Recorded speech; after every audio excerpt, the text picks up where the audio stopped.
আজকের গল্প প্রচণ্ড বর্ষা।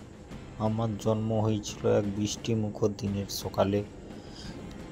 সেই তবে থেকে বৃষ্টি আমার সঙ্গে জড়িয়ে আছে। বর্ষা আমার প্রিয় ঋতু। আমার প্রিয় কবি রবি ঠাকুর। একটু বড় হয়ে তার লেখা পড়ে জানতে পারি কবিরও প্রিয় ঋতু বর্ষা। বর্ষার পরই আসে আমাদের সব থেকে বড় উৎসব দুর্গাপুজো।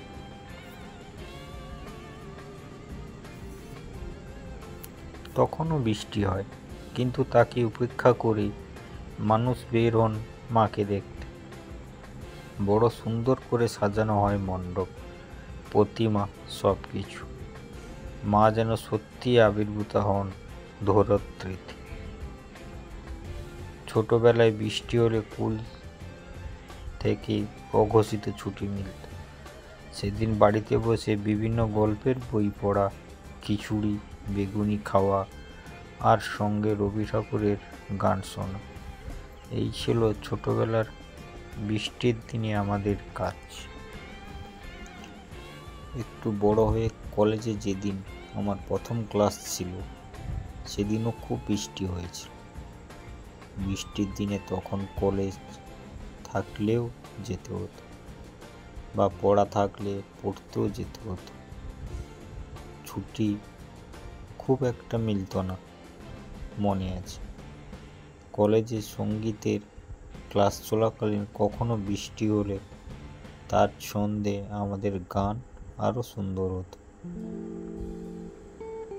আমার সম্বন্ধ যখন দেখতে এসেছিল, সেও ছিল এক বর্ষার দিন। শ্রাবণ মাসের শুরুতেই আমার সম্বন্ধ দেখা হয়েছিল।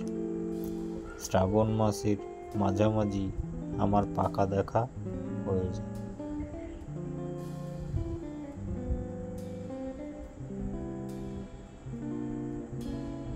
আমার স্ত্রী তার মনের ভাব প্রকাশ করেছিল এক বর্ষার দিনে বর্ষার গান বলে।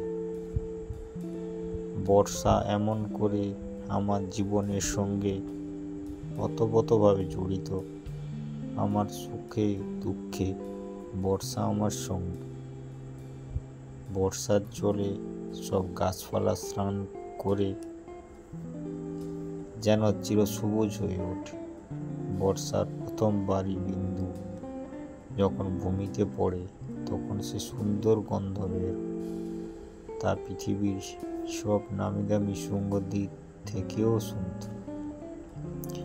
কিন্তু বর্তমানে সবুজ কমে যাচ্ছে, তাই বর্ষা এখন আর আগের মতো আসে না।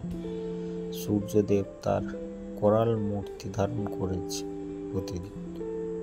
গাছ লাগালে আবার বর্ষা আগের মতো ফিরে আসবে। আমাদের সবার উচিত একটি করে গাছ লাগানো, যাতে চারপাশ সবুজ হয়ে ওঠে। Thank you for watching.